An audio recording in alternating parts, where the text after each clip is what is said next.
네, 안녕하세요. 저는 아우디 커뮤니티에서 주로 활동하고 있는 린드 우디라고 합니다. 이번에는 아우디는 사륜 기반이다 라는 주제로 여러분들께 영상을 한번 보여드리려고 하는데요. 사실 이 주제는 굉장히 많은 자동차 매니아들 사이에서 말이 오가는 그런 주제 중에 하나입니다.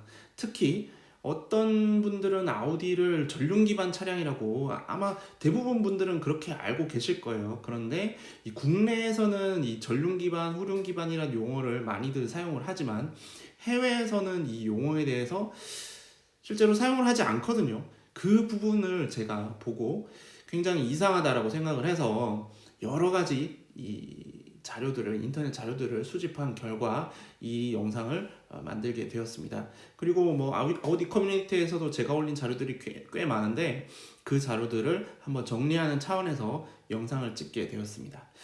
자, 기존에 아우디를 전륜 기반이라고 생각하셨던 분들은 제 영상을 보고 과연 아우디가 전륜 기반인지 아니면 사륜 기반이 맞는지 한번 고민을 해보시면 재밌을 것 같아서 뭐 재밌게 봐주시면 감사하겠습니다. 네, 한번 목차를 볼까요? 일단 전륜 기반, 후륜 기반 이 용어 자체를 한번 정리할 필요가 있는데요. 이 용어는 사실 한국에서만 쓰는 용어입니다. 해외에 자동차 매체들이나 아니면은 인터넷 뭐 자료라든지 자동차 리뷰어들을 보면 이 전륜 기반, 후륜 기반 용어 자체를 쓰지를 않습니다. 그래서 이 부분에 대해서 한번 정리를 해드리려고 하고요. 그 다음에 이 전자식 쿼트로 그리고 기계식 쿼트로 이 두 가지에 대해서 차이점 간략하게 설명드리고 과연 이 전자식과 기계식은 어떤 형태로 설명이 가능한지를 설명드리려고 합니다. 그리고 아우디를 왜 사륜 기반 브랜드라고 얘기를 하는지에 대해서도 제가 역사적인 사실을 바탕으로 한번 설명을 드리고요. 그 다음에 가장 최근, 사실 2008년이 최근은 아닌데 최근에 개발된 MLB 플랫폼이 과연 어떤 그런 이 아우디의 혁신적인 부분이 되었는지를 한번 설명을 드리려고 합니다. 그리고 이 아우디 MLB 플랫폼의 특징을 간략하게 몇 가지 정리를 해서 또 정리를 한번 말씀드리고요. 마지막으로 정말 하고 싶은 말 중에 하나인데 자동차 리뷰어 분들께 드리고 싶은 말 마지막으로 하도록 하겠습니다. 자, 그 다음은 이 제가 정리한 자료들의 출처인데요. 사실 인터넷상에 꽤 많은 자료들이 공개가 되어 있음에도 불구하고 국내에는 사실 자료가 별로 없거든요. 특히 아우디가 매니아층이 얇다 보니까 자료가 전혀 제대로 정리가 된 자료들이 없어요. 그래서 일단은 해외 자료들 위주로 제가 정리를 했고요. 보시면은 아우디 공식 홈페이지, 그리고 기술 포털, 미디어 센터 이렇게 아우디에서 공식적으로 발표한 기술 자료들이 공개가 되어 있습니다. 그런데 이제 이 자료들을 분석을 하시는 분이 잘 없어요. 보면 자동차 리뷰어 분들도 이걸 모르시는 분이 있는 것 같더라고요. 그래서 어쨌든 이런 자료들을 바탕으로 제가 자료를 정리했고요. 그리고 이제 오토뷰라든지 아니면 오토센스 유튜브 채널 같은 경우에 이제 참조를 했고, 그 다음에 해외 아우디 커뮤니티, 아우디 월드라는 유명한 해외 커뮤니티가 있거든요. 이 홈페이지에서 나와 있는 자료들을 참고를 해서 이 제가 프레젠테이션을 정리를 했습니다. 그래서 물론 뭐 제 개인적인 주관적인 의견이 있지만 근본적으로는 이런 기술 자료들, 출처가 있는 기술 자료들을 바탕으로 제가 합리적인 추론을 했음을 말씀드리고요. 완전히 뭐 말도 안 되는 그런 얘기를 하려고 하는 게 아니라는 걸 알아주셨으면 감사하겠습니다. 자, 첫 번째, 전륜 기반, 후륜 기반 용어에 대해서 정리를 좀 해볼 필요가 있는데요. 이 용어는 사실 한국에서만 쓰는 용어입니다. 사실 좀 아마 처음 들으신 분이 계실 거예요. 이 전륜 기반, 후륜 기반 용어 굉장히 많이 쓰거든요. 심지어 우리나라에서 이 용어를 쓴 게 한 20년 정도가 넘었어요. 그런데 알고 보니 해외에서는 이 용어 자체를 쓰지를 않습니다. 자, 보시면은 해외에서는 전륜 기반, 후륜 기반 용어를 사용하지 않고요.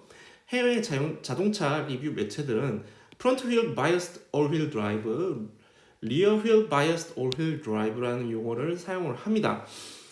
일단은 이 부분에 대해서 아마 알고 계신 분도 있고 처음 알고 계신 분도 있을 텐데, 전륜 기반, 후륜 기반이라는 이 의미 자체는 결국에는 사륜구동의 방식을 설명하기 위해서 만든 용어거든요.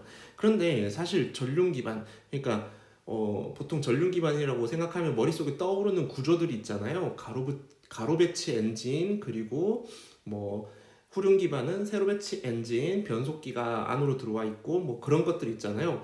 사실 우리나라에는 자동차 시장이 굉장히 좁아요.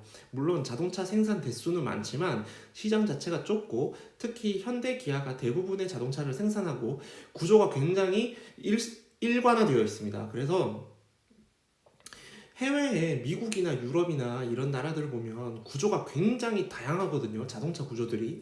뭐 대표적으로 일본의 스바루라는 브랜드는 사륜 구동만 만들기도 하고요. 아무튼 이런 구조들을 봤을 때 뭐 단순히 전륜 기반이다, 후륜 기반이다 이렇게 설명하기가 좀 애매합니다. 사실 이걸 단순히 설명하기 애매하기 때문에 해외에서는 이제 프론트 휠 바이어스드 올휠 드라이브, 자 보시면은 전륜에 더 자주 더 강한 구동력을 보내는 경우 사륜 구동을 전륜 쪽에 치중돼서 보낸다. 그래서 전륜 편향 사륜 프론트 휠 바이어스드 올휠 드라이브라고 표현을 하고요. 그리고 리어 휠 바이어스드 올휠 드라이브는 후륜에 더 자주 더 강한 구동력을 보내는 사륜 구동을 뜻한다. 사실 되게 단순하죠. 그런데 이게 달라요. 이제 잘 보시면은 전륜에 더 많이 보낸다고 해서 꼭 가로 배치가 아닐 수도 있어요. 그리고 세로 배치라고 해서 후륜에 더 많이 구동력을 보내는 것도 아니에요. 잘 생각해보면 아우디를 생각해보면 되게 쉽게 이해가 됩니다. 아우디의 전자식 꽈트로는 종치 방식이지만 전륜에 더 자주 구동력을 보내요. 그래서 프론트 휠 바이어스드 올 휠 드라이브라고 설명이 되고요. 그리고 기계식 꽈트로는 후륜에 더 자주 구동력을 보냅니다. 그래서 기계식 토색 꽈트로는 리어 휠 바이어스드 올 휠 드라이브라고 설명이 되죠. 훨씬 더 전륜 기반, 후륜 기반의 용어보다 훨씬 더 직관적으로 이해하기가 편합니다. 그래서 아우디 차량들은 해외에서는 리뷰를 할 때 리어 휠 바이어스 올 휠 드라이브라고 명확하게 표현을 하고 있습니다. 한 가지 예를 들어볼게요. 자동차 리뷰 유튜브 채널 중에 좀 유명한 채널 중에 오토센스라는 채널이 있는데요. 자 보시면은 자 We have rear wheel bias라고 표현을 하죠. 전륜 기반, 후륜 기반이라는 표현을 하지 않고 후륜에 더 강한 구동력을 더 자주 보내는 후륜 쪽에 치중된, 편향된 후륜 편향 사륜이다 라는 표현을 합니다. 자, 영상으로 한번 볼게요. Yes, we have rear wheel bias. 네. 영어 공부 같죠? 자, 다시 한번 볼게요. Yes, we have rear wheel bias. 네, rear wheel bias라고 명확하게 표현을 합니다. 네, 후륜에 더 치중된 지금 이 리뷰에 나온 차량은 아우디 RS5 차량인데요. RS5 스포트백 차량인데요. 이 차량 같은 경우에는 후륜의 최대 85%까지 토크를 보낼 수 있는 기계식 쿼트로 토센 센터 디퍼런셜이 장착되어 있습니다. 그래서 이 차량의 주행 질감을 보면 굉장히 후륜에 더 많은 구동력을 보내는 그런 성격의 구동 방식을 채택을 하고 있습니다. 그래서 너무 당연하게도 리어 휠 바이어스라고 표현을 하고 있죠. 이 표현이 정확한 겁니다. 그래서 이 차량, 이 아우디를 설명할 때는 전륜 기반과 후륜 기반으로는 설명이 안 됩니다. 설명이 안 돼요. 그래서 해외에서는 그렇게 설명을 하지 않습니다. 왜냐면 설명이 안 되니까요. 자, 어쨌든 그렇다는 거, 용어에 대한 정의가 필요하다는 거 알아주시면 감사하겠습니다. 자, 그리고 두 번째, 전자식 쿼트로는 프론트 휠 바이어스, 기계식 쿼트로는 리어 휠 바이어스. 제가 방금 간단하게 설명을 드렸는데 좀 더 깊게 설명을 드리겠습니다. 자, 전자식은 프론트 휠 바이어스, 기계식은 리어 휠 바이어스. 자, 전자식 쿼트로 울트라라고 표현을 하죠. 현재 가장 최신형 아우디 차량에는 꽤 많은 이 전자식 쿼트로가 장착되어 있습니다. 이 차량 같은 경우에는 다판 클러치 방식으로 항속 주행 시에 전륜에 100% 구동력을 보내고 그 외에는 모든 상황에 50대 50 배분을 하고 있습니다. 그래서 전륜에 다판 클러치가 끊어지면 다판 클러치를 체결을 풀면은 전륜의 100%를 보내게 되거든요. 그렇기 때문에 이 전자식 쿼트로가 사실 처음 나왔을 때 좀 말이 많았어요. 기존의 이 기계식과는 좀 다르게 스포츠성이 좀 떨어지거나 약간 이 뒤에서 후륜이 더 많이 구동력이 전해주는 그 감성적인 부분이 좀 떨어지지 않았냐, 뭐 그런 얘기가 많았는데 실제로 타보면 사실 그렇게 큰 차이는 없습니다. 물론 스포츠 주행을 하면은 차이가 있긴 하지만요. 어쨌든 전자식 쿼트로는 명확하게 프론트 휠 바이어스드 올 휠 드라이브라고 표현이 가능합니다. 굉장히 심플하고 명확하죠. 자, 그리고 기계식 쿼트로는 토센 방식이 적용되고요. 지금 2023년을 기준으로도 뭐 S4, S5, 뭐 RS5, RS6, RS7 같이 고성능 모델들은 여전히 토센 센터 디퍼런셜을 사용하고 있습니다. 가끔씩 크라운 기어를 아직도 쓴다라고 리뷰를 하는 채널이 있는데, 크라운 기어는 2010년에 잠깐 나왔다가 한 2013년인가요? 2014년 그때 당시에 나왔던 B8 베이스에 RS4, RS5에 잠깐 넣었다가 소멸한 시스템입니다. 지금은 크라운 기어 전혀 안 쓰고 있어요. 자, 이거는 제가 다른 그 영상에서 설명을 한번 드렸기 때문에 다시 설명 안 드리겠습니다. 자, 토센 센터 디퍼런셜은 네 바퀴에 항상 구동력을 보내고 거의 대부분의 이 출력을 후륜 쪽에 보내고 있습니다. 그래서 후륜의 최대 85%까지 보내고, 때문에 기계식 쿼트로는 리어휠 바이어스드 올휠 드라이브라고 표현이 가능합니다. 자, 근데 그러면 도대체 이게 뭔 상관이냐, 전륜의 구동력을 많이 보내는 거랑 후륜의 구동력을 많이 보내는 게 무슨 상관이냐라고 말씀하실 수 있겠는데, 후륜 쪽에 구동력을 많이 보낼수록 이 급가속 시에 후륜 쪽이 이 피칭이 일어나면서, 차체가 피칭이 일어나잖아요. 피칭이 일어나면 이 무게 하중이 뒤로 이동하기 때문에 후륜 쪽 접지력이 더 올라가거든요. 그래서 후륜 쪽 접지력이 더 올라간 상태에서 후륜 쪽의 구동력이 더 많이 전달이 될수록 이 차량은 구동 손실 없이 앞으로 발진을 할 수 있게 됩니다.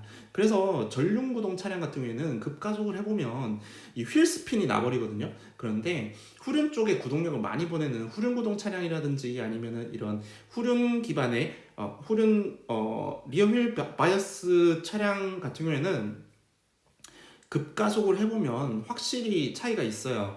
이 전륜이 스핀하지 않고 깔끔하게 가속되는 걸 체감을 할 수가 있습니다. 자, 일단은 전자식 쿼트로 울트라 한번 보실까요? 지금 이렇게 생겼고요. 보시면은 가운데에 다판 클러치가 있죠? 이 다판 클러치를 이 디스인게이지, 이 체결을 풀게 되면은 오로지 전륜으로만 구동력을 보내게 됩니다. 그래서 프론트 휠 바이어스 올 휠 드라이브라고 명확하게 표현이 가능하고요. 물론 지금 보시면은 후륜 쪽에도 굉장히 이 샤프트가 굉장히 두껍게 세팅되어 있어요. 그래서 후륜 쪽에도 토크를 많이 보낼 수 있습니다. 하지만 이 시스템 자체는 전륜 쪽에 좀 더 편향되어 있다. 자, 그리고 기계식 토센 쿼트로는 워낙에 많이 나온 차량이 예전부터 아우디가 계속 사용하던 시스템이기 때문에 많이 아실 거예요. 그런데 이제 가끔씩 뭐 기계식 토센이 들어갔는데 전륜에 먼저 구동력이 간다, 뭐 이렇게 표현하시는 리뷰어분들도 계신데 절대 아닙니다. 자, 보시면은 지금 이게 토센 센터 디퍼런셜이거든요. 자, 보시면은 요 하우징 자체가 변속기에서 나온 구동력이에요. 요 하우징 자체가 변속기에서 나온 구동력이고, 변속기에서 이렇게 구동력이 가운데에서 이렇게 나오고, 요 지금 가운데 있는 게 이 하우징과 직결이 되어 있습니다. 그리고 이 하우징이 회전을 하면 변속기 구동력이 이제 전달이 되게 되는데, 이 하우징이 통째로 돌아가면서 후륜 쪽 샤프트도 같이 돌리고요, 이 전륜 쪽 샤프트도 같이 돌리게 됩니다. 그래서 이 기계식 토센 쿼트로는 항상 구동력이 앞뒤로 전달이 되고 구동력이 0%가 되지 않습니다. 0%가 되지 않고요. 그래서 지금 밑에 표를 보시면 후륜의 최대 85%, 전륜의 최대 70%까지 구동력이 전달되는 특징을 가지고 있습니다. 그리고 전륜에도 70%까지 전달되는 건 굉장히 특이하죠. 후륜 쪽에도 85%까지 전달되고요. 그래서 이 기계식 토센 쿼트로는 전륜 구동의 장점과 후륜 구동의 장점을 모두 가지고 있는 굉장히 독특하고 어떻게 보면은 이 사륜 구동의 상시 사륜에 가장 잘 어울리는 시스템이 아닐까 생각이 들 정도로 굉장히 독특한 시스템이라는 걸 아실 수가 있습니다. 자, 세 번째는 1980년을 기점으로 아우디는 사륜 기반 브랜드가 되었다라는 주제고요.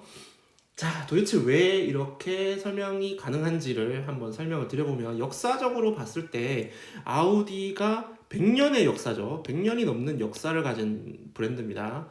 전륜구동 차량 위주로 만든 게 맞아요. 심지어 종치 방식으로만 만들었습니다. 종치 방식으로만 전륜구동을 만들었어요. 그러면 당연히 전륜 기반 차량 아니야? 라고 생각할 수 있겠는데 문제는 전륜 기반이라는 용어를 해외에서 안 쓴다 그랬잖아요. 그때 당시에도 아마 없었을 거예요. 전륜 기반이라는 용어가 없습니다. 그냥 전륜 구동차는 전륜 구동차예요. 자, 그래서 1980년에 자, 여기서 아우디의 브랜드가 새롭게 재탄생이 되는데 1980년에 WRC 월드 랠리 챔피언십을 참가하는 걸 기점으로 아우디는 출시하는 모든 차량에 꽈트로가 적용되도록 개발을 했습니다. 자, 굉장히 뭔가 느껴지지 않나요? 전륜구동만 만들던 회사가 자사의 모든 라인업에 사륜구동을 장착 가능하도록 개발을 했어요. 그냥 딱 보면 사륜구동을 포커스로 이 차량을 만들겠다라는 이 어떤 그 의지가 보여지지 않나요? 자, 근데 여기서 재밌는 거는 1980년에 WRC를 그냥 참가한 게 아니라 이때 1977년인가요? 78년쯤에 이 페르디난트 PA라는 포르쉐에서 이제 포르쉐 박사가 이제 창업자죠. 포르쉐 창업자인데 그 창업자의 손자가 엔지니어였어요. 페르디난트 PA라는 사람인데 이 엔지니어가 포르쉐 가문에서 조금 이 권력 다툼이라고 할까요? 그 밀려나서 아우디 쪽으로 이제 이 자리를 옮기게 되는데 아우디에 있는 기술 총괄을 하게 됩니다. 아우디에서 기술 총괄을 하면서 이 TDI 엔진, 디젤 엔진도 개발을 하고 그리고 가장 큰 업적인 쿼트로 시스템도 이 사람이 주도적으로 개발을 하게 됩니다. 포르쉐에서 일하던 사람이 와서 쿼트로 시스템을 만들었다? 뭐 포르쉐라는 단어가 들어가서 그런지 모르겠지만 왠지 좀 대단해 보이죠. 실제로 이 사람은 나중에 결국 폭스바겐 그룹 회장의 자리까지 올라가게 된 대단한 사람이기도 하고요. 어쨌든 이때 당시에 이 사람이 사륜구동을 개발하면서 이 사륜구동의 성능을 테스트하기 위해서 월드랠리 챔피언십에 참가를 했습니다. 이 그룹을 이끌어가면서 아우디 차량을 가지고 월드랠리 챔피언십 참가를 해서 사륜구동의 이 성능 테스트를 해본 거죠. 그래서 지금 보시면은 이때 당시에 이제 스바루라는 브랜드도 사륜구동을 전문적으로 만드는 자동차 브랜드거든요. 굉장히 이 사륜구동, 상시 사륜구동으로 유명한 이 아우디와 스바루 이 두 회사는 모든 자사의 차량에 사륜구동이 모두 적용되도록 개발을 했습니다. 굉장히 비슷한 행보를 보이죠. 어떻게 보면 사륜구동계의 라이벌 관계라고 볼 수도 있고요.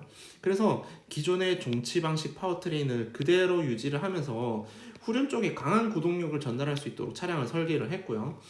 왜냐면은 스포츠성이 어쨌든 좀 더 강하게 발휘가 되려면 후륜 쪽에 토크를 많이 보내야 되는 거는 뭐 아까 설명드렸듯이 가장 기본적인 부분이니까요. 그래서 지금 이 종치 방식을 그대로 유지를 하면서 전륜구동의 종치 방식을 그대로 유지하면서 후륜에도 역시 강한 구동력을 전달할 수 있도록 설계를 했고 그리고 이거는 일반적인 가로배치 전륜구동 차량과는 꽤 차이가 큽니다. 이 부분은 제가 뒤에서 설명을 좀 더 드리도록 하겠습니다. 특히 후륜의 5링크 서스펜션과 후륜의 LSD를 적용 그냥 말만 들어도 후륜 쪽에 얼마나 신경을 많이 썼나 라는 걸 알 수 있죠. 어쨌든 이런 사륜구동을 전제한 차량을 개발을 했다라는 걸 확실히 알 수 있는 부분입니다. 자, 그래서 이 사륜 기반 차량을 만드는 아우디와 스바루 이 두 브랜드의 레이아웃을 한번 비교를 해볼 텐데요. 이 지금 그림을 보시면 밑에 거는 아우디고요. 위에 거는 스바루입니다. 자, 보시면은 여기 빨간색 부분이 엔진이에요. 자, 엔진. 그리고 여기 앞바퀴가 있죠. 자, 후륜 쪽은 뭐 당연히 뭐 잘 만들었겠죠. 디퍼런셜 있고 리어 디퍼런셜 있고 후륜 쪽 엑셀, 리어 엑셀 있고 가운데 드라이브 샤프트가 있고. 자, 여기서 중요한 거는 엔진과 변속기 그리고 이 앞차축 프렌터 엑셀의 위치 정확하게 엔진과 변속기 사이에 있습니다. 그래서 변속기에서 나온 출력이 그대로 전륜에 가도록 설계를 했습니다. 스바루가요. 자, 그러면 아우디도 볼까요? 자, 엔진이 여기 있죠? 변속기가 여기 있죠? 프론트 엑셀이 여기 있습니다. 정확하게 엔진과 변속기 사이에 프론트 엑셀을 넣고 이 변속기에서 직접 전륜의 구동력을 전달하도록 설계를 했습니다. 그러면 이 설계를 이렇게 한 이유가 뭘까요? 자, 후륜 쪽에도 드라이브 샤프트를 변속기에서 직접 직결해서 구동력을 보내죠. 전륜도 직접 보냅니다. 전륜과 후륜을 모두 직접 변속기에서 구동력을 보내기 때문에 다른 일반적인 전륜 베이스의 사륜이라든지 후륜 베이스의 사륜과는 그 결이 다릅니다. 완전히 이 상시 사륜만을 위한 설계라고 볼 수 있습니다. 왜냐면은 전륜 차량의 사륜 레이아웃을 보면 이 가로 배치 엔진과 가로 배치 이 변속기에다가 여기다가 장치를 하나 더 달아서 뒤로 구동력을 뽑고요. 그리고 뒤에서 클러치 답방 클러치를 붙여서 구동력을 이제 보내는 방식이거든요. 가로 배치 같은 경우에는. 그래서 실제로 이 전륜 구동에다가 후륜의 구동력을 많이 보낼 수 없는 구조입니다. 그리고 후륜 베이스 차량을 보면 뭐 요거랑 비슷해요. 지금 이 아우디나 스바루랑 좀 비슷하게 생겼지만 자, 후륜 쪽으로는 구동력을 보내지만 전륜 쪽으로 변속기에서 구동력이 안 나가잖아요. 그래서 어떻게 만드냐면 여기다가 장치를 더 달아서 트랜스포 케이스라는 걸 만든 다음에 구동을 앞으로 뺍니다. 앞으로 뺀 상태에서 여기다가 디퍼런셜을 달아서 전륜 구동을 보냅니다. 네, 구조적으로 봤을 때 가로 배치의 사륜과 세로 배치의 사륜, 이게 전륜 베이스의 사륜, 후륜 베이스의 사륜, 기본적으로 사륜을 전제하지 않고 만들었기 때문에 부가적인 장치가 무조건 들어가요. 얘네들은 부가 장치가 들어갑니다. 이렇게. 그런데 스바루와 아우디는 기본적으로 사륜을 전제하고 만들었기 때문에 이 구조 자체가 그냥 이 전륜과 후륜에 구동력을 바로 보낼 수 있게 만들었어요. 굉장히 심플합니다. 그냥 변속기에다가 전륜이 바로 구동력이 가고 후륜도 가고 전륜에 바로 변속기에다가 구동력이 전륜으로 가고 후륜도 가요. 굉장히 단순하죠. 정확하게 상시 사륜만을 위한 설계라고 볼 수가 있습니다. 자, 네 번째. 자, 이제 아우디가 그렇게 사륜을 베이스로 열심히 개발을 했는데 2008년에 굉장히 큰 혁신이 한번 일어납니다. 자, MLB 플랫폼이라는 거 많이 들어보셨을 거예요. 그럼 도대체 그 MLB 플랫폼이라는 게 도대체 뭔지 제대로 아시는 분이 있는지 한번 제가 설명을 들어볼 텐데, 자, MLB 플랫폼 2008년에 처음 이제 개발이 됐고요. B8 A4 차량에 처음 적용이 됐습니다. B8 A4 차량에 처음 적용이 됐고, 이 MLB 플랫폼이 이 폭스바겐 그룹에서 만든 MQB 가로배치 MQB와는 다른 MLB 이 세로 배치 플랫폼을 뜻하거든요. 이 플랫폼을 기반으로 만든 차량은 굉장히 혁신적으로 스포츠성이 좋아졌습니다. 특히 무게 배분과 질량 분포가 기존에 비해서 훨씬 좋아졌는데 전륜 디퍼런셜을 변속기에 가장 앞단까지 당겼어요. 그래서 아까 그 자료 화면을 보셨으면 엔진이 여기 있고 변속기가 여기 있는데 프론트 엑셀이 거의 엔진 끝단 변속기 앞단에 붙었죠. 지금 이런 형태로 이제 만들었고요. 그래서 무게 배분이 기존 대비 훨씬 더 좋았었습니다. 옛날에 뭐 B7, A4 뭐 이런 차량들은 프론트 엑셀이 여기 있었어요. 변속기 한가운데 있었거든요. 그런데 이제 최대한 이 변속기를 이쪽까지 당겨서 무게 배분을 그래도 이 단점을 보완을 했다. 그리고 후륜 쪽에 파이브레이크 서스펜션을 적용을 했는데 파이브링크 서스펜션이 뭐냐면은 이 링크 개수가 5개인데 단순히 그냥 링크를 많이 썼다가 아니라 이 차량의 서스펜션이 예를 들어서 바퀴가 이렇게 있으면 서스펜션이 이렇게 연결되잖아요. 그러면은 이 차량에 하중이 들어갔을 때 이 서스펜션의 링크가 이 바퀴의 움직임을 제한을 하게 됩니다. 제한을 하게 되면 이 차량의 캠버각과 토가 바뀌게 됩니다. 다이나믹하게 바뀌기 때문에 이 어떻게 보면은 이 차량이 후륜구동 차량인 경우에는 후륜 쪽에 이 종그립이 많이 사용이 되거든요. 종그립이 많이 사용이 되는데 그러면 당연히 차가 한쪽으로 기울어졌을 때 이 바퀴가 기울어진 바퀴가 접지된 면적 자체가 좀 좁아지겠죠. 그런 경우에 좀 더 다이나믹한 움직임을 필요할 때 이 서스펜션 링크들이 이 동적으로 이 캠버나 아니면 토의 각도를 바꿔서 이 부족한 그립을 확보하는 형태로 동작을 하게 됩니다. 사실 제가 뭐 이런 서스펜션 튜닝을 할 정도의 전문가는 아니기 때문에 이 부분은 사실 이론적으로만 조금 알고 있는데 어쨌든 이 파이브링크 서스펜션을 사용한 차량들은 대부분 후륜구동 차량들이 굉장히 많고요. 이 MLB 플랫폼 역시 이 파이브링크 서스펜션이 기본적으로 후륜에 적용되어 있습니다. 이 MLB 플랫폼 사용한 차량들 대부분 다 적용이 되어 있어서 후륜 쪽에 구동력을 많이 보내는 특징을 가지고 있다라고 이해를 하시면 되겠습니다. 그리고 기본적으로 기본 배분 40대 60으로 후륜 쪽에 60으로 배분을 더 많이 하고 후륜 쪽에 85%까지 구동력 배분하는 비대칭 토크 배분 토센 센터 디퍼런셜을 적용을 했다고 되어 있는데요. 그 전까지는 토센의 토크 배분은 50대 50이었습니다. 50대 50이었고 그래서 후륜 쪽에 좀 더 토크를 많이 주지 못했기 때문에 MLB 플랫폼에 적용된 이 토센부터는 비대칭 형태로 설계를 해서 기본적으로 후륜에 더 많은 토크를 보내도록 설정을 했습니다. 그러면은 후륜 쪽에 토크가 많이 간다는 거는 어쨌든 후륜 타이어가 구동력을 많이 쓰기 때문에 종그립을 더 많이 쓰게 되고 전륜 쪽이 이 반대로 종그립을 훨씬 더 여유롭게 가지게 되죠. 그러면 전륜 쪽의 부담이 줄어들기 때문에 그만큼 그립을 확보할 수 있고 언더스티어는 최소화된다라고 이해를 하시면 되겠습니다. 자, 그리고 후륜에 전자식 LSD를 적용을 했는데 뭐 LSD가 들어갔다고 해서 야 이게 후륜구동 차야 뭐 이런 뜻이 아닙니다.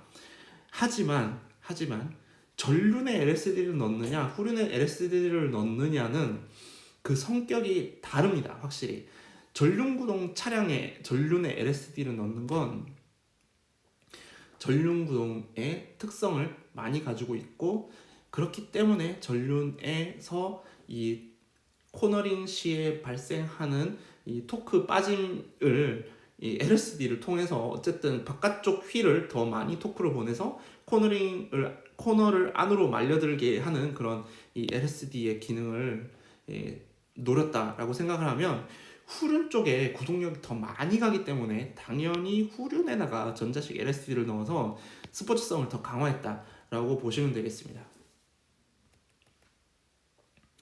자, 이 MLB 플랫폼이 출시된 이후에 굉장히 많은 변화가 일어났습니다. 특히 아우디에서만 사용하던 플랫폼이 아니라 이제는 뭐 폭스바겐도 당연히 옛날에 아우디랑 많이 공유를 했지만 더 상위 그룹들의 브랜드도 이 MLB 플랫폼을 사용하기 시작했는데요. 포르쉐 마칸, 카이엔 3세대가 아마 MLB 썼을 거예요. 그리고 람보르기니 우루스, 벤틀리 벤테이가 SUV들 이 차량들이 MLB 플랫폼을 사용을 했습니다. 자, 아시는 분은 아시겠지만 모르시는 분은 좀 충격 받으실 수도 있어요. MLB 플랫폼이라는 게 아우디만 쓰던 건 줄 알았는데 마칸도 쓰고 카이엔도 쓰고 우르스도 쓰고 벤틀리도 쓰고 근데 플랫폼이 뭐 그렇게 대단한가? 플랫폼이 뭐 사용했다고 해서 뭐 아우디가 카이엔이 되고 마칸이 되고 막 그런가? 이렇게 생각하실 수 있는데 꼭 그렇다는 게 아니고요. 근데 중요한 거는 플랫폼이 뭐냐에 따라서 이 차의 성격이 달라지긴 하거든요. MLB 플랫폼 사용한 모델들은 모두 좋은 평가를 받고 있다. 아우디조차도 MLB 플랫폼 쓰고 나서는 개언더가 난다는 얘기가 없습니다. 누가 아우디 개언더 난다라는 얘기, 이거는 20년 전 얘기예요. 20년 MLB 플랫폼 2008년에 나왔거든요. 20년 전 얘기인데 개언더는 난다고. MLB 플랫폼 사용한 아우디는 개언더 안 나요. 서킷 달려보면은 개언더 난다는 사람이 그 사람 진입 언더 난 거 아니에요? 진입 언더는 속도를 줄이셔야죠. 자, 어쨌든 아우디 차량 개언더 난다는 얘기는 MLB 플랫폼 나오기 이전의 얘기입니다. 네.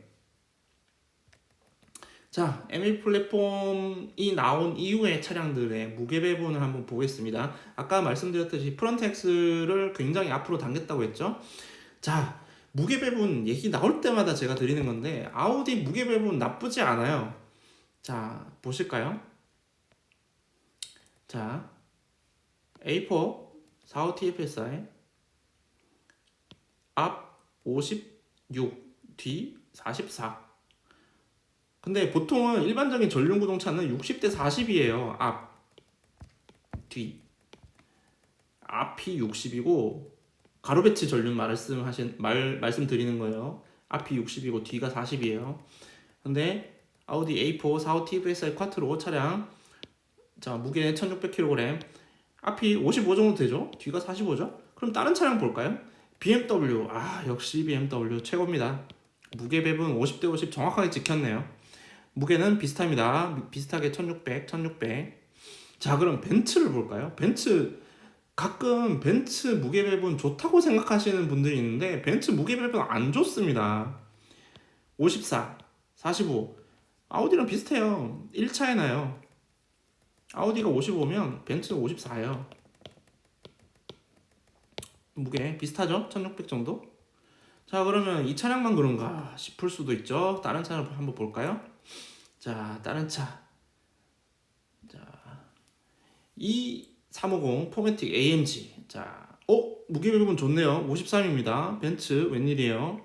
무게 배분이 53으로 좋아졌습니다.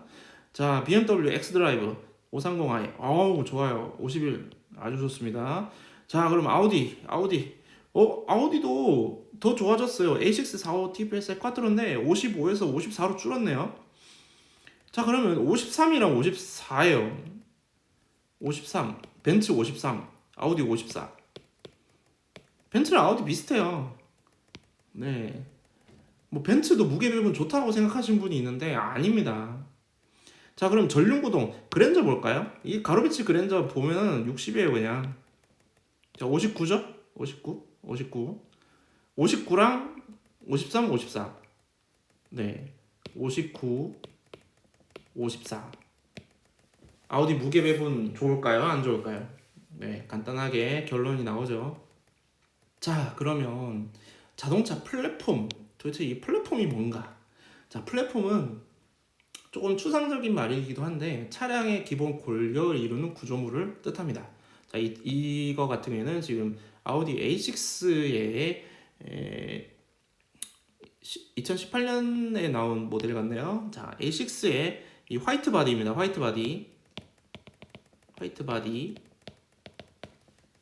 바디인데 보시면은 지금 이게 결국 플랫폼이란 뜻입니다. 지금 보시면 여기 저기 휠하우스, 스트럿 타워 있고요. 그 다음에 센터 터널 이렇게 지나가죠. 센터 터널 지나가고 그 다음에 B 필러, A 필러, C 필러의 형상, 그리고 후륜 쪽에 서스펜션이 들어갈 수 있는 공간, 그리고 변속기가 들어갈 수 있는 공간, 엔진을 적재할 수 있는 공간, 이런 공간들을 설계하는 구조물 자체를 플랫폼이라고 합니다. 그러면 플랫폼이 달라지면 뭐가 달라지느냐? 다 달라집니다. 플랫폼은 이 차의 기본 골격이고 플랫폼이 달라지면 기존에 썼던 엔진이나 변속기를 그대로 쓰기가 좀 힘들어요. 당연히 구조가 달라졌으니까 엔진 변속기도 새로 설계하는 경우가 많거든요. 자, 일단 먼저 MLB 플랫폼으로 만든 아우디 RS5를 한번 볼까요? 자, MLB 플랫폼을 만들었죠? 당연히 엔진, 변속기, 그리고 프론트 엑셀이 사이에 지나가 있습니다. 자, RS5, 아우디니까 당연히 엔진이 앞으로 나왔겠지라고 생각을 하실 수 있고 충분히 그렇습니다. 엔진이 앞으로 나왔습니다. 네. 자, 그런데 어쨌든 최대한 질량을 이 차체 중심으로 모으려고 노력을 한 흔적을 볼 수가 있고요. 자, 리어 엑셀, 리어 디퍼런셜 잘 있네요. 자, 그러면 MLB 플랫폼으로 만든 다른 차량을 한번 볼까요? 자, MLB 플랫폼으로 만든 마칸입니다. 마칸, 자, 엔진 여기 있죠? 변속기도 여기 있고. 자, 그러면 아우디랑 똑같네요. 엔진과 변속기 사이에 앞바퀴가 있습니다. 플랫폼이 같으면 구조가 같습니다. 플랫폼이 같으면 구조가 같아요. 네. 당연히 후륜 쪽으로 디퍼런셜이 가고 후륜 타이어 있죠? 자, 비교해 볼까요? 네, 똑같습니다. 플랫폼이 같으면 구조가 같다. 간단하죠? 그 다음 MLB 에보로 만든 플랫폼 람보르기니 우루스 볼까요? 엔진이 여기 있죠? 엔진 여기 있고 변속기가 여기 있습니다. 자, 엔진과 변속기 사이에 프론트 엑셀이 들어갑니다. 우루스도 대두다. 자, 우루스도 대두다. 근데 왜 자동차 리뷰어분들은 우루스 리뷰할 때 이걸 얘기를 안 하죠? 얘기를 안 하실까요? 포르쉐 마칸 리뷰할 때도 그래요. 포르쉐 마칸 리뷰할 때도 이 앞이 무겁다는 얘기를 본 적이 없습니다. 포르쉐 마칸 얘기할 때도 앞이 무겁다 얘기하는 걸 본 적이 없어요. 그럼 아우디 똑같은데 마칸이랑 아우디 똑같은데 왜 그러니까 아우디 얘기할 때는 앞이 무겁다 그래놓고 왜 마칸 얘기할 때는 앞이 무겁다고 안 그러죠? 이상하지 않나요? 우루스도 마찬가지예요. 우루스 리뷰할 때 자동차 리뷰할 때 앞이 무겁다는 얘기 들어본 적이 없어요. 자, 다음 장 넘길까요? 자, 우루스입니다. 또 나왔습니다. 자, 우루스 볼까요? 변속기 있죠? 변속기에 프론트 엑셀이 나옵니다. 엔진은 여기쯤 들어가겠죠? 네, 똑같아요. 아우디랑 우루스랑 마칸이랑 카이엔이랑 벤테이가랑 똑같습니다. 리뷰어분들이 이중성이 드러나는 거예요. 아우디를 리뷰할 때는 앞이 무거워요, 언더가 있어요 이래놓고는 람보르기니 우루스 람보르기니 우루스, 포르쉐 마칸, 카이엔 리뷰할 때는 앞이 무겁다는 소리 한 번도 들어본 적 없거든요. 그러면 아니 무슨 서스펜션이 다른가? 아니에요. 서스펜션 똑같아요. 후륜에 마칸도 똑같이 5링크고요. 앞에도 똑같아요. 이 서스펜션 보신 분들은 아실 거예요. 똑같이 생겼어요. 물론 설계가 다르겠죠. 설계는 다른데 그렇다고 아우디가 일부러 언더스티어로 설계를 하겠습니까? 말이 되는 소리를 해야지. 아무튼 그렇습니다. 자, 다섯 번째, 전륜구동의 장점과 후륜구동의 장점을 합친 아우디.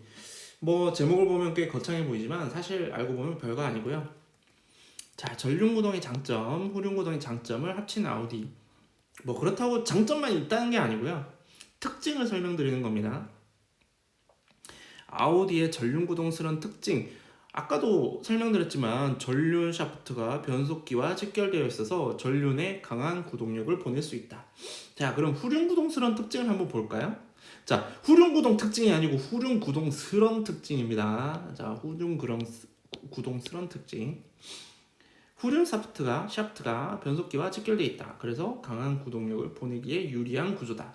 세로 배치 엔진과 변속기, 자동차의 어떤 이 무게 중심을 향해서 질량이 모여 있어서 좀 더 이 차량의 움직임, 요 모멘트를 만들기 좋은 구조다. 물론 앞바퀴가 좀 안쪽으로 물론 순수 후륜구동 차처럼 완전히 뭐 FMR 같은 포지션은 아니에요. 뭐 BMW처럼 FMR 포지션이 아닌데 그렇다고 하지만 어쨌든 변속기가 무게 중심 안쪽으로 들어와 있기 때문에 이 코너를 돌아 나갈 때 요 모멘트를 만들기 그렇게 나쁘지 않은 구조입니다. 특히 MLB 구조가 이 부분이 많이 개선이 됐죠. MLB 플랫폼이 이 질량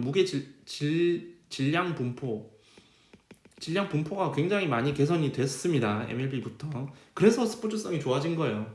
자, 그리고 후륜에 더 많은 구동력을 보내는 구동 배분. 그래서 전륜 쪽에 좀 부담을 줄여줌으로써 어쨌든 언더스티어를 줄이려고 노력을 많이 했다. 그리고 후륜 서스펜션에 파이버링크 서스펜션을 채택했다. 물론 후륜 구동차라서 파이버링크를 썼다는 게 아닙니다. 후륜 구동이라서 파이버링크를 썼다는 게 아니라 대다수의 후륜 구동 차들은 파이버링크를 씁니다. 왜냐면 이 후륜 쪽에 구동력이 많이 가는 경우에 종그립이 많이 사용되기 때문에 이 종그립 그립 확보를 더 하기 위해서 어쨌든 동적 얼라이먼트를 이 변화를 좀 더 많이 줘야 되거든요. 후륜 쪽에도. 그래서 파이브링크를 사용했을 때 그 장점이 드러나기 때문에 후륜 구동 차들은 다 파이브링크를 써요. 대부분. 예, 아우디도 그렇습니다. 그렇다고 후륜구동이라는 건 아니에요. 하지만 후륜구동스러운 특징은 있다. 자, 마지막으로 후륜의 전자식 LSD. 전륜구동이면 전륜에 LSD를 넣겠죠. 후륜구동이라서 LSD를 후륜에 넣었을까요? 그렇다는 건 아니지만 스포츠성이 좋으려면 어쨌든 후륜 쪽에 넣는 게 낫다라는 말씀을 드리고 싶은 겁니다. 자, 그리고 마지막으로 자동차 리뷰어분들께 하고 싶은 말이 있는데요. 자, 자동차 리뷰어분들께 하고 싶은 말이 많습니다. 자, 아우디 리뷰할 때는 전륜 기반이라고 하더니 똑같은 구조를 가진 포르쉐 마칸, 람보르기니 우루스, 벤틀리 벤테이가 리뷰할 때는 전륜 기반 소리가 쏙 들어가요. 제가 한 번도 못 봤습니다. 아니, 마칸, 우루스, 카이엔, 벤테이가 리뷰할 때 왜 전륜 기반이라는 말을 안 하죠? 그러면 아우디가 전륜 기반이다라고 말을 하는 건 아우디는 전륜 모델이 있어서 전륜 기반이다? 구조가 똑같은데 무슨 전륜 기반입니까? 포르쉐 마칸이랑 구조가 똑같은데 그럼 포르쉐 마칸도 전륜 기반이라고 해야 되는 거 아니에요? 같은 구조인데? 그렇지 않나요? 상식적으로 생각을 해보세요. 네. 상식적으로 생각을 해보면 맞지 않습니까? 네, 그렇습니다. 아니면 차라리 마칸 우루스 벤테이가 리뷰할 때 그냥 전륜 기반이라고 얘기를 해버리세요.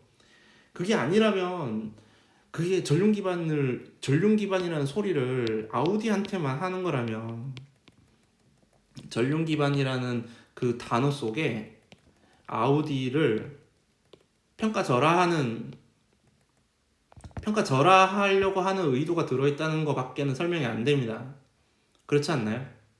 전륜 기반이라는 얘기를 아우디한테만 하는 건 아우디를 평가절하하는 거죠. 그죠? 그게 아니라면은 마칸, 우루스, 벤테이가 리뷰할 때 똑같이 해야 되는 거 아니겠습니까? 네. 자, 그리고 숫자를 잘못 썼네요. 전자식 쿼트로, 기계식 쿼트로조차 제대로 구별을 못하고 지금은 사용되지도 않는 크라운 기어를 아직도 사용한다고 하는 리뷰어들이 있어요. 제가 아우디 카페에 쿼트로에 대해서 굉장히 많은 자료들을 올렸습니다. 굉장히 많은 자료를 올리고 지금 유튜브 채널로도 아우디 쿼트로 정보를 계속 올릴 텐데 제가 얘기 드리고 싶은 말씀은 제가 앞에 제일 이 프레젠테이션 앞쪽에다가 제가 홈페이지 링크를 달았잖아요. 거기 들어가 보면 다 나와 있거든요. 거기만 들어가 봐도 아우디 쿼트로의 동작 원리를 다 알 수가 있습니다. 그런데 리뷰를 보면 안 찾아보는 것 같아요. 자료를 안 찾아보는 것 같아요. 관심이 없는 것 같습니다. 물론 리뷰하기 싫겠죠. 아우디 운전 재미도 없고 운전 재미 없으면 리뷰를 그렇게 해도 되나요? 그냥 관심이 없는 거겠죠? 네. 저는 아우디에 관심이 많습니다. 그래서 이렇게 열심히 프레젠테이션을 준비해서 영상까지 찍는 거고요. 저는 아우디 팬이니까요. 지금까지 긴 영상 봐주셔서 감사합니다. 약간 중간에 좀 감정적으로 얘기한 부분이 없지 않아 있기는 한데 어쨌든 여러분들께서 이 아우디 차량에 대해서 얘기를 할 때 과연 아우디가 전륜 기반이 맞냐라는 부분에 대해서는 일단 저는 주관적으로 생각했을 때 전륜 기반 아니라고 생각합니다. 사륜 기반이 맞다라고 생각을 하고 이 다양한 자료들, 수집한 자료들을 바탕으로 상식적으로 합리적으로 생각했을 때는 사륜 기반이라고 표현하는 게 맞고 애초에 전륜 기반, 후륜 기반 용어 자체가 우리나라에서만 쓰는 용어이기도 하잖아요. 해외에서는 그런 용어 안 쓰니까요. 굳이 쓴다면 저는 사륜 기반이라고 표현하는 게 아우디를 정확하게 표현하는 게 아닌가라고 생각을 합니다. 그래서 지금 이 영상을 통해서 여러분들께서 생각을 바꾸셨으면 뭐 제 의도대로 잘 설명을 해드렸다라고 저는 생각을 하고, 생각이 안 바뀌셨어도 괜찮습니다. 네, 물론 그런 분들께 강요를 하고 싶은 생각은 없습니다. 그냥 영상을 재밌게 봐주시고 조금이라도 이제 제대로 된 정보를 많이 알게 되신다면 저는 기분이 좋을 것 같습니다. 지금까지 아우디 팬인 아우디 린드 우디였습니다.